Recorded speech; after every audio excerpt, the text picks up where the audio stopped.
შეიძლება შევაფასოთ როგორც გარდამტეხი მიმდინარე პოლიტიკურ მოვლენებში.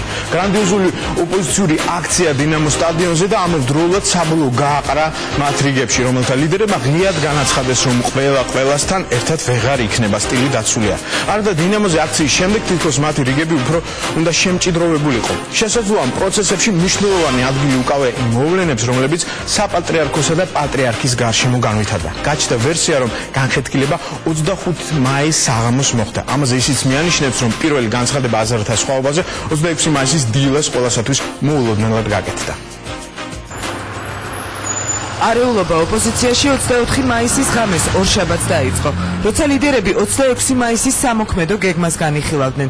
საკუთარი წინადადება თანამოაზრეებს გუბას სანიკიძემაც შესთავაზა. ჩვენ მქონდა ჩვენი კონკრეტული გეგმა, რომ 26 მაისს ეროვნულ სტადიონზე შეგვეთავაზებია მეორე ეტაპი საპროტესტო აქციების კერძოდ რეგიონებში გასვლის სქემა. ეს გაზიარებულ იქნა, მაგრამ გათვალისწინებულ არ იქნა, დღის წესრიგში არ ჩაჯდა, ამიტომ ეს მოხდა 24-ში. გუბას სანიკიძის საუბრიდან ირკვევა, რომ სამებისკენ წასვლის იდეა პირველად სავარაუდოდ სწორედ 24 მაისს გაჩნდა. ჩვენ ვიყავით კატეგორიული წინააღმდეგი სამებისკენ დემონსტრანტების დაძრას. იმიტომ რომ ეს იყო ფაქტის წინაშე დაყენება ქართული მართლმადიდებელი ეკლესიის. რაც გამორიცხულია და დაუშვებელია. მას შემდეგ, რაც საკუთარი წინადადებები ვერ გაიტანა და უმცირესობაში აღმოჩნდა, გუბას სანიკიძემ შეკრებაც და აქციის ორგანიზატორების რიგების პროტესტის ნიშნად დატოვა. საუბარი ამაზე, რომ პროტესტის ნიშნად დატოვეთ თქვენ 24-ში. არა, აზრი არ ქონდა უკვე, იმიტომ რომ ჩვენ არ ვეთანხმებოდით თავიდან ბოლომდე იმ სქემას, რა სქემითაც უნდა ჩატარებულიყო 26 მაისს. ეროვნული ფორუმი 25 მაისის შეკრებას აღარ დასწრებია, ამიტომ გუბას სანიკიძისთვის უცნობია, როგორ ჩამოყალიბდა ოპოზიციას საბოლოო გეგმებზე. აქციის ორგანიზატორები გუბას სანიკიძის გარეშე შეიკრიბნენ, სადაც პირდაპირ საპატრიარქოდან შეხვედრის შემდეგ მივიდა გია გაჩეჩილაძე. უცნობმა ყველა დაარწმუნა, რომ 26 მაისს ეროვნული სტადიონიდან სამებაში წასულიყვნენ. ჩვენ გია გაჩეჩილაძემ ვთხოვა, რომ ის იდეით სამებისკენ მოხარიყო ეროვნული სტადიონიდან ეს ითქვა პატრიარქო, საპატრიარქო, აძარცი რომ მივიდოდა ხალხი. თავისთავად ეს იყო კარგი იდეა. მე ვიცი, რეგიონისთან შეხვედრის შემდეგ მოვიდა, მაგრამ უცნობია ჩვენ გაცნობა ყოლა, ვინაიდან ისიც მონაწილეობს აქტიურად და უამრავი ადამიანი ჩამოიყვანა რეგიონებიდან, განხილვა ეს შესაძლებლობა. შედგა განხილვა ოპოზიციაში და ჩაითვალა მეზანშეწონილად სამებისკენ დაძრა ხალხის. მოტივი დასახელდა რა მოტივი ახსნილი იქნება, რომ ლოცვა ბრძოლაში მიღება პატრიარქიზმი. უფრო კონკრეტულ განცხადებებს კამერის წინ პოლიტიკოსები არ აკეთებენ. პირად საუბარში კი ისინი უცნობის არგუმენტებს ყვებიან, თითქოს პატრიარქი მზად იყო ოპოზიციის მხარდამჭერი განცხადება გაეკეთებინა. 26 მაისს 6 საათზე პატრიარქის ქადაგება დაიწყო. აქციის ორგანიზატორებმა მისი სიტყვა მხარდამჭერებთან ერთად მოისმინეს. თითქოს წესად იქცა ჩვენში და პირველი პრეზიდენტი, მეორე პრეზიდენტი იყვნენ გადაყენებული და თქვენიცით ამ გადაყენებამ რა მოგვიტანა. ამის შემდეგ ოპოზიციაში სრული გაურკვევლობა დაიწყო. ლიდერების უმეტესობა ერთხმად ალაპარაკდა, რომ 26 მაისს სხვა გეგმა ჰქონდათ. მე ვთვლიდი, რომ სტადიონიდან სხვა საქმე იყო გასაკეთებელი. მე ყოველთვის ვთვლიდი, რომ ჩვენი საქმე ჩვენ უნდა გავაკეთოთ და ჩვენ არ უნდა ჩვენი საქმე სხვას მივანდოთ, ეს იქნება უცხოეთი თუ ეს იქნება თუნდაც უწმინდესი. საპროტესტო აქციები პარალელურად დაწყებულიყო ეროვნულ სტადიონზე გამართული. ძალიან მნიშვნელოვანი პოლიტიკის ეს იყო გეგმა, რომელსაც ხარჯ უჭერდა პოლიტიკური ძალა. თუმცა საბოლოოდ სრული პროცესში ამასთან დაკავშირებით არ მოხდა. მათ შორის ჩვენი პოლიტიკური ძალაც უჭერდა მხარს არა მარტო ჩვენ აი ამ გეგმას აქციების გამართვას, პიკეტირებას რამდენიმე ადგილას 26-შივე დილით. მე ვიყავი ერთ-ერთი ავტორი გეგმისა, რომ გამოხდარიყო რკინიგზის გადაკეთება. ამ განცხადებებში ახალი არაფერი ყოფილა. მსგავსი გეგმებით და მოწოდებებით ოპოზიცია საკუთარ მხარდამჭერებს თითქმის ყოველდღიურად მიმართავს და პიკეტირებებსაც ხშირად აწყობს.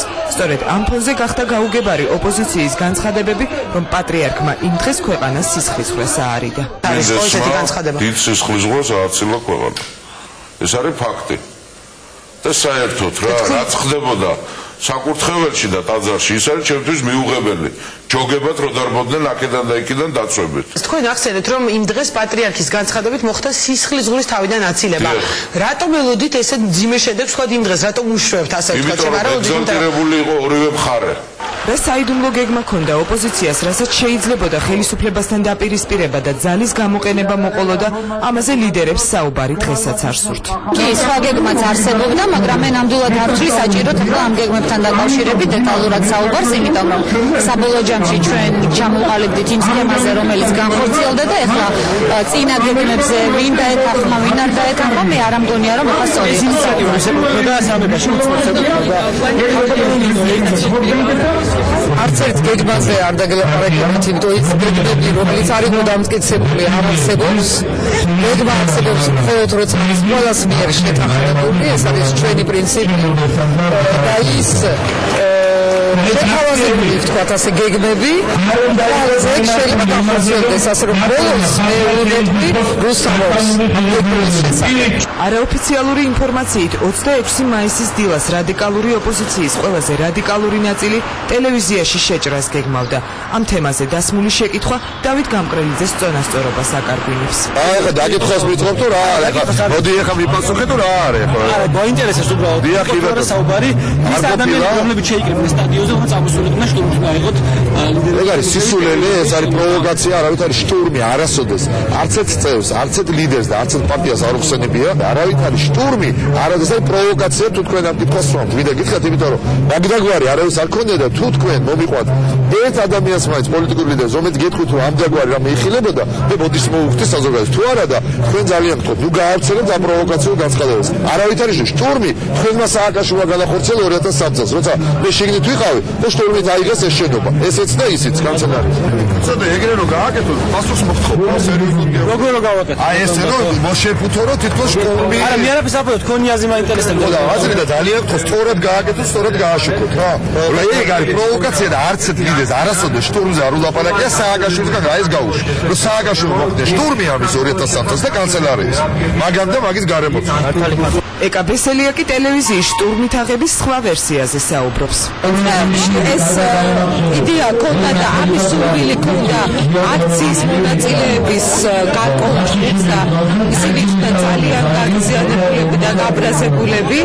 ჩვენ მივიღეთ ძალიან სწორი და გონივრული გადაწყვეტილება, რომ წამოვიდეთ არქისკენ, არაოფიციალურისკენ. არაოფიციალური ინფორმაციით რადიკალური მოქმედებების გეგმას ოპოზიცია ასევე 25 მაისის ღამით განიხილავდა. საუბრობენ იმაზეც, რომ ალასანია ამ გეგმას ხმამაღლა დაუპირისპირდა და კონსულტაციებიც დატოვა. შიდა უთანხმოების დღემდე გაუხმაურებელ დეტალებზე ყოფილმა თანამოაზრეებმა ლაპარაკი უკვე ღიად დაიწყეს. ეროვნული ფორუმი ოღონდ უაზრო ბრძოლის ფორმებით. ამით კი დავიღალეთ. რაც შეეხება საკნებს დოკუმენტურად არის დადასტურებული თვალა დავადასტურებთ ამას. 21-დან 21-ში უკვე იყო საუბარი, რომ ან 25-ში, ან 27-ში თავისუფლების მოედანი უნდა გახსნილიყო. თავისუფლების მოედანი ეკავა ეროვნულ ფორუმს. მერე იყო თხოვნა მათგან, რომ იქნებ 26-მდე მაინც იყოს ეროვნული ფორუმი, 26-მდე საღამომდე ჩვენები იყვნენ, მერე გამოიყვანეთ ხალხი. სამწუხაროა მე ბატონ გუბას უსმენდი, ძალიან სამწუხაროა, როცა ვისმენთ, რომ ასე ვთქვათ, ორივე მხარე ეგზალტირებული იყო და რაღაც იკვეთება, რომ არის ორი მხარე და ეროვნული ფორუმი ეთქვა მესამე მხარეა. მე ასე არ აღვიქვამ საზოგადოებაში ვითარებას, აქ არის ორი მხარე. არის ხელისუფლება და არის საზოგადოება. საზოგადოების ინტერესის გამომხატველი არის ოპოზიცია. ოპოზიციის მიმართ საზოგადოებას აქვს უპირობო მოთხოვნა ერთიანობის თაობაზე. ყველა პოლიტიკურ ძალას აქვს უფლება იყოს ამ ერთიანობის წევრი, ან არ იყოს, ეს არჩევანი გააკეთა ეროვნულმა ფორუმმა. ერთადერთი შეიძლება იყოს ამ შემთხვევაში სასაყდურო, ჩვენ რა უფლება გვაქვს მათ მაგივრად მივიღოთ გადაწყვეტილება, რომ 26-ში, როდესაც უდიდესი აქცია იმართებოდა სტადიონზე, საორგანიზაციო ჯგუფის და შტაბის წევრი პარტია 2 დღით და 1 დღით ადრე არ უნდა გასულიყო ამ შტაბიდან. ოპოზიციის ლიდერები ახალ სამოქმედო გეგმაზეც სავარაუდოდ უკვე ცალ-ცალკე შეთანხმდებიან. ირაკლი ალასანია სტრატეგიაზე ეროვნულ ფორუმთან ერთად იმუშავებს. ახალ პარტნიორებს წარადგენს კონსტანტინე გამსახურდიაც. აქციის ორგანიზატორებმა კი ერთმანეთთან ურთიერთობის და სამომავლო გეგმების დასალაგებლად ორდღიანი ტაიმაუტი აიღეს.